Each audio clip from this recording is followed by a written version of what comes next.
এরা আওয়ামী লীগের দোষর, এদের বিচার করতে হবে। এরা আমাদের নিরাপত্তা দেয়নি, এরা আমাদের নিরাপত্তা দিতে ইচ্ছাকৃত ভাবে এই পরিকল্পনা করছে, আমাদের পরিকল্পিত ভাবে এটা করছে ভাই।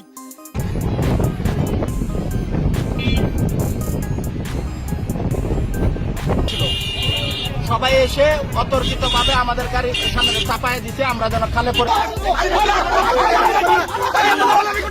জাতীয় নাগরিক পার্টি এনসিপি জুলাই পদযাত্রার অংশ হিসেবে আজ সকাল 11টায় গোপালগঞ্জে পৌঁছানোর কথা রয়েছে দলটির শীর্ষ নেতা নাহিদ, সার্জিস ও হাসনাতদের।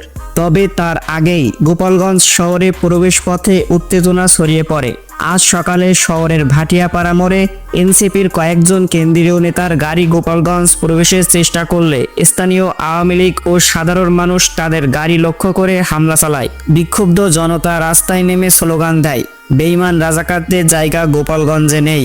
প্রত্যক্ষদর্শীরা জানায়, হামলার সময় এনসিপি নেতাদের গাড়িতে ইটপাটকেল ছোড়া হয়। জনতা লাঠিসোঁটা হাতে গাড়িগুলো ঘিরে ফেলে। পরে তারা পালিয়ে যেতে বাধ্য হয়। পুলিশ দ্রুত গিয়ে পরিস্থিতি নিয়ন্ত্রণে আনে। এই ঘটনার পর গোপালগঞ্জে ব্যাপক জনরোষ দেখা যায়। আওয়ামী লীগ নেতাকর্মীরা স্পষ্ট ঘোষণা দেয়, এই মাটিতে নাহিদ, সার্জিসদের কোনো জায়গা নেই।